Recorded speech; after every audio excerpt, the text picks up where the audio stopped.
प्रिय मित्रों नमस्कार।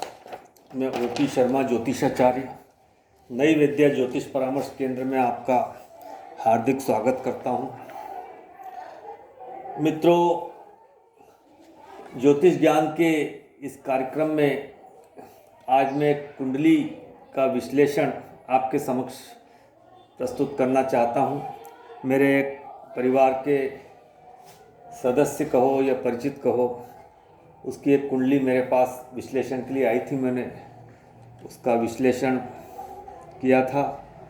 उसी विश्लेषण को मैं आपके समक्ष प्रस्तुत कर रहा हूँ। देखिए, ये एक धनु लग्न की कुंडली है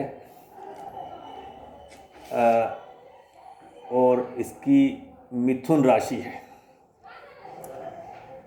ये व्यक्ति जिसकी कुंडली का विश्लेषण हो रहा है, ये बहुत ही गैर जिम्मेदार व्यक्ति हैं, बहुत स्वार्थी व्यक्ति हैं, धूर्त व्यक्ति है, अविश्वसनीय व्यक्ति है, जो अपने परिवार के प्रति पूर्णतः गैर जिम्मेदार है। परिवार से संबंधित कोई भी जिम्मेदारियों का निर्वहन नहीं करता है, अपने कर्तव्यों का पालन नहीं करता है। सेकंडली, इसके परिवार में तीन इससे संबंध, इसके आसपास की उम्र की बहनें, तीन बहनें होने के बावजूद सबसे पहले इसने अपना विवाह संपन्न कराया। और ये कोई भी आजीविका में, किसी भी प्रोफेशन में, नौकरी में इसको स्टेबिलिटी नहीं प्राप्त हुई, स्थायित्व नहीं प्राप्त किया, इसने टिक कर काम नहीं किया, जिससे इसे धन संबंधी समस्या हमेशा रहती है। और जब भी नौकरी वोकरी आदि करता है, ये प्रोफेशन करता है, उससे जो भी कमाई प्राप्त होती है उसे वह अपने परिवार में शेयर नहीं करता, परिवार में उस धन के माध्यम से, रुपये पैसे के माध्यम से मदद नहीं करता है। तो कुल मिला के फैमिली को इससे कोई लाभ नहीं है। और इसने जो विवाह किया है वह भी वर्तमान में उसका तलाक हो चुका है। तो ये पूर्णतः मतलब आज के समय में एक असफल व्यक्ति है। तो हम इसकी कुंडली का विवेचन करते हैं, क्यों ऐसा कुछ हुआ है। तो सबसे पहले इसका जो जन्म हुआ है राहु की महादशा में हुआ है, और ये 23/2/92 तक राहु का समय रहा इसका। इसके बाद इसको गुरु की महादशा लगी, जो कि गुरु लग्नेश है और चतुर्थेश है। और लग्नेश चतुर्थेश होकर ये केंद्र में ही, ये देखिए गुरु सप्तम भाव में है ये, और भाग्येश चंद्रमा के साथ है। तो 2008 तक इसकी ये महादशा चली। 2008 के पश्चात इसको शनि की महादशा चालू हो गई। तो शनि में शनि का अंतर 26/2/11 तक चला। उस शनि के अंतर में इसके पिताजी एक्सीडेंट में ख़त्म हो गए, और एक्सीडेंट में ख़त्म होने से इसके परिवार में इसी के ऊपर सारी जिम्मेदारियां आ गई। यही सबसे जिम्मेदार व्यक्ति, क्योंकि इसके माता पिता का ये इकलौता पुत्र था, 3 बहनें थी। तो इसने अपनी जो पढ़ाई उस टाइम इंटरमीडिएट तक कर रहा था या कर चुका था, उसके बाद इसने पढ़ाई भी इसकी ब्रेक हो गई, पढ़ाई भी नहीं कर पाया। और ये छोटी मोटी नौकरी करने लगा। और इसके बाद इसने लगभग 2010 में इसके पिताजी शांत हो गए थे, और 2-3 साल इसने कुछ पढ़ाई करने की कोशिश की, लेकिन पढ़ाई में ये सक्सेस नहीं हुआ। इसके बाद इसने 2014 में अपना स्वयं का विवाह कर लिया, और अपनी पत्नी के साथ लेकर, अपने विधवा माता को छोड़कर, और अनमेरिड जो बहनें थी उनको सबको छोड़कर गैर जिम्मेदार तरीके से पत्नी के साथ निकल गया और अकेला छोड़ दिया उनको। और इसने कोई नौकरी भी ठीक से नहीं की, कोई व्यवसाय ठीक से नहीं किया। देखिए इसमें ऐसा सब क्यों हुआ, ये देखिए।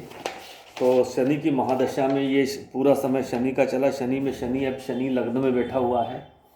तो इस शनि का प्रभाव देखिए आप कि सूर्य पर, चंद्रमा पे, गुरु पे पड़ ही रहा है, इनको सबको उन्होंने कमज़ोर किया, साथ में दशम भाव को भी कमज़ोर किया। इससे इसको अपने व्यवसाय नौकरी से भी विमुख होना पड़ा। और सूर्य मतलब इनका भाग्येश है, और चंद्रमा जो है इसका अष्टम भाव का स्वामी होकर इसकी इनहेरिटेंस का भी मालिक है।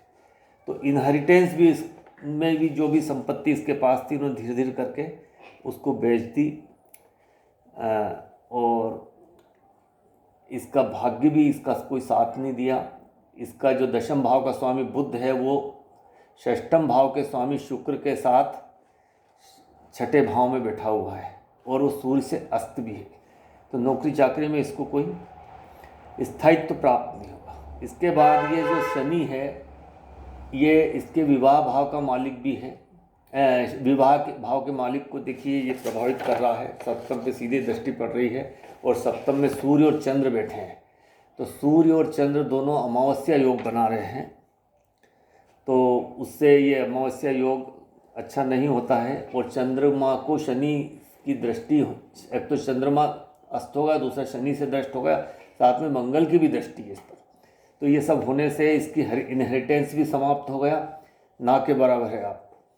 और पिता भी नहीं रहे। पिता सूर्य जो है कि पिता का कारक भी है, और नवमेश होने से पिता भाव का स्वामी भी। तो दोनों चीज़ें शनि और मंगल दोनों ने मिलकर इसको डैमेज कर दिया, पिता के सुख से वंचित कर दिया। चंद्रमा जो है कि माता को भी कष्ट दे रहा है मंगल की दृष्टि होने से, और इनहेरिटेंस भाव का मालिक होने से ये भी समाप्त हो गया। अब अभी 23-24 के बाद इसकी पत्नी भी इससे अलग हो गई। देखिए इसका पत्नी भाव का जो मालिक होता है वो बुध होता है। एक तो शनि की दृष्टि सप्तम पे, दूसरा सूर्य एक अलगाववादी ग्रह है ही, और अष्टमेश होकर चंद्रमा ये सब डैमेज कर रहे हैं, और उस पर मंगल की भी दृष्टि है। तो सप्तम भाव समाप्त हुआ, और सप्तम का स्वामी जो है वो अपने से 12वें चला गया, और वहाँ जो सप्तम का पत्नी भाव का जो कारक है शुक्र वो भी छठे में है। तो ये तो ये सब छठे में होने से ये इनको समस्या हुई है। छठा अपने से 12वें जाने से, अपने से सप्तम से व्यय में भाव में जाने से पत्नी भी दूर हो गई, और अभी उनका तलाकनामा भी पूर्ण हो चुका है। तो ये विवाह सुख से भी वंचित है, कार्य व्यवसाय में भी इसको कोई सफलता नहीं। और देखिए ये एक धूर्त टाइप की इसकी मेंटेलिटी, धूर्त टाइप की मेंटेलिटी क्यों है कि जो कि लगन इसका जो है पीड़ित, गुरु लगन शनि से भी और मंगल से दृष्ट हो गया। सूर्य और चंद्र जो दो, सूर्य चंद्रमा जो मन का कारक है, सूर्य आत्मा का कारक, ये भी शनि मंगल से दृष्ट होने से ये भी पीड़ित हो गए। और जो बुध है बुद्धि का कारक है, वो पृष्ठोदय राशि में बैठा हुआ है। तो पृष्ठोदय राशि में जब बुध होता है तो व्यक्ति पीछे से वार करता है, व्यक्ति विश्वसनीय नहीं होता। तो ये सब चीज़ें भी हो गई है। तो ये अभी तक सफलता को प्राप्त नहीं किया है। अभी इसकी शनि में गुरु की महादशा, गुरु का अंतर चल रहा है शनि में गुरु, जो कि 27 तक चलेगा। और अभी इसकी समस्या कहें या परेशानियों का कोई अंत अभी दिख नहीं रहा है, परेशानियां बढ़ती जा रही है। तो शायद है बुध जब इसका शनि की जो महादशा के बाद बुध का महादशा इसको लगेगी, तो बुध में इसको रिलीफ की हम कामना करते हैं। तो मित्रों ये एक छोटा सा विश्लेषण मैंने बतलाने का प्रयास किया गया है। इसमें संबंधित एक गैर जिम्मेदार क्यों है, धूर्त क्यों है, अविश्वसनीय क्यों, ये सब बताने की कोशिश की गई। आजीविका संबंधित प्रॉब्लम क्यों है, शनि के द्वारा ये यहाँ दशम को पीड़ित किया गया। और उस मंगल की भी दृष्टि, दो पाप ग्रहों का प्रभाव जब किसी भाव पे होता है तो भाव पीड़ित हो जाता है। और वो बुध जो आकर बैठ गया है वो षष्ठम भाव के स्वामी के साथ षष्ठम में बैठा होने से कुछ छोटी मोटी नौकरी उसको लग जाती है। और ये शुक्र है जो लाभेश भी और लाभ भाव का स्वामी अपने से अष्टम जाके बैठा हुआ है, तो वहाँ इसके ऊपर ऋण भी बहुत चढ़ गया है। तो ऋण इसको मिल जाता है लेकिन ऋण चुका नहीं पाता है। तो इसलिए तमाम घरेलू चीज़ें का भी बेच के और ये पूर्ति करता है। मान सम्मान बिल्कुल ख़त्म हो गया है इस व्यक्ति का। तो काफ़ी कुछ कहने को है इस पत्रिका में, लेकिन मैं इतना ही कहना चाहूँगा। अब ये जो नवमांश कुंडली भी है नीचे, तो नवमांश में भी देखिए ये शुक्र यहाँ पे शनि से दृष्ट है, और ये विवाह भाव को यहाँ ये शनि है, ये 8, 9, 10 फिर बुध को पीड़ित कर रहा है यहाँ पे।